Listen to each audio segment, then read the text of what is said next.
Friends, કેમ છો? આજે આપણે બનાવીશું હોટલ સ્ટાઇલ સાઉથ ઇન્ડિયન સાંભારની રેસીપી. લાસ્ટ વિડીયોમાં ઇડલીની રેસીપી બતાવી હતી. આજે આપણે સાંભારની રેસીપી બનાવીશું. એકદમ પરફેક્ટ સાંભાર કેવી રીતે બનાવવો, તો ચાલો રેસીપી જોઈ લઈએ. સાંભાર બનાવવા માટે 1 કપ જેટલી તુવેરની દાળ લેવાની છે. તુવેરની દાળને સરસ પાણીથી ધોઈ લેવાની છે. પહેલાં સરસ પાણીથી ધોઈ લેવાની, પાણી કાઢી લેવાનું. 2 થી 3 વાર પાણીથી ધોઈ પછી પાણી કાઢી કુકરની અંદર એડ કરી ત્યાર પછી એની અંદર હળદર એડ કરવાની છે, અડધી ચમચી જેટલું. મીઠું આપણે 1 ચમચી જેટલું એડ કરવાનું છે. 2 કપ જેટલું પાણી એડ કરવાનું છે. થોડુંક તેલ ઉમેરી દઈશું જેનાથી આપણી દાળ ઉભરાય નહીં. હવે કુકરનું ઢાંકણ બંધ કરીને 4 સીટી વગાડી લઈશું, કાં તો પછી તમારે દાળ બફાય એ રીતે સીટી વગાડી લેવાની છે. હવે આપણે શાકભાજીમાં બધા જે સાંભાર માટે જે શાકભાજી ઘરમાં અવેલેબલ હોય એ બધા જ મેં લઈ લીધા છે. તમારા ઘરમાં જે પણ શાકભાજી હોય તમે લઈ શકો છો. અહીં આગળ દૂધી, ગાજર, ડુંગળી, ટામેટાં અને સરગવાની સિંગ લીધી છે. હવે તેલ મૂકવાનું છે, લગભગ 2 મોટી ચમચી એટલું. તેલ જેવું ગરમ થઈ જાય એટલે એની અંદર 1 ચમચી રાઈ ઉમેરવાની છે. રાઈ ફૂટે ત્યાર પછી એની અંદર આપણે હિંગ એડ કરવાની છે. બધું ગેસની આંચ હવે મીડિયમ રાખી અને પછી બધું આપણે એક એક કરીને ઉમેરવાનું છે. તો વઘાર માટે અહીં આગળ મેં અડદની દાળ અને ચણાની દાળ, મીઠા લાલ પાન અને સૂકા લાલ મરચાં એડ કર્યા હતા. હવે આપણે વઘારની અંદર ડુંગળી મીડિયમ સાઇઝની સમારી છે. ઘણા લોકો નાની ડુંગળી પણ આખી એડ કરતા હોય છે જે સાંભાર હોય એમાં. અહીં આગળ મેં મીડિયમ સાઇઝની સમારી છે. લગભગ 2 થી 3 મિનિટ જેવું એને સંતળાવા દેવાનું છે.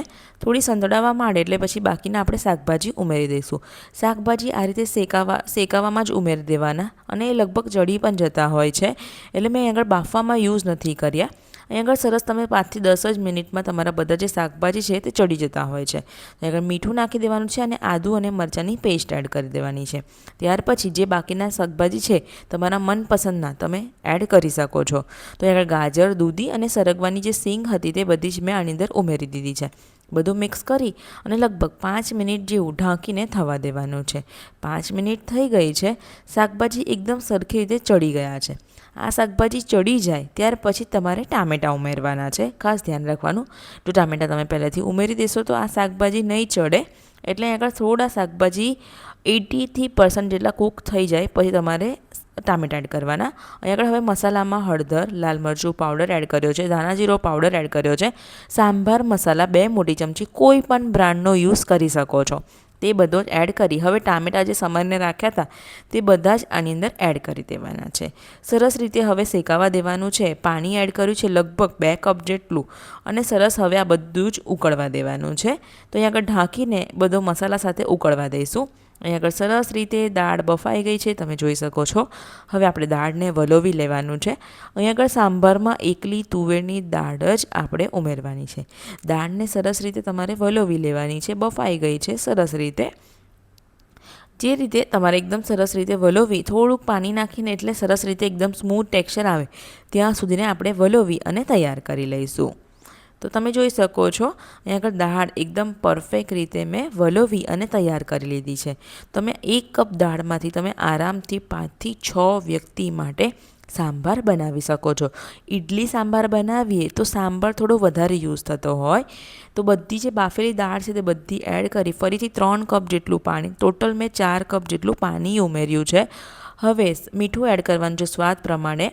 આંબલીનો રસ એડ કર્યો છે, ચપટી ગોળ એડ કર્યો છે, વધારે નથી એડ કરવાનો. એક નાનો એવો ટુકડો આપણે આંબલીનો રસ અને ટામેટાં એડ કર્યા હોય એટલે બેલેન્સ કરવા માટે. સાંભાર ગળચટ્ટો નથી બનાવવાનો, ખાસ ધ્યાન રાખજો. તો હવે આપણે આંબલીનો રસ એડ કર્યો છે ખટાશ માટે. તમે લીંબુનો રસ પણ એડ કરી શકો છો. 10 થી 15 મિનિટ જેવું ગેસની આંચ સ્લો કરી સાંભારને ઉકળવા દેવાનો છે. સાંભાર એકદમ પરફેક્ટ રીતે ઉકળી ગયો છે. ઉપરથી ફ્રેશ કાપેલા ધાણા નાખી દઈએ. તો તમે પણ આ રીતે ઘરે ચોક્કસથી બનાવજો. સાંભારની રેસીપી કેવી લાગે નીચે કમેન્ટ સેક્શનમાં જરૂરથી કહેજો. મળીશું આપણે આવા જ નવા વિડીયો સાથે. ત્યાં સુધીને આવજો.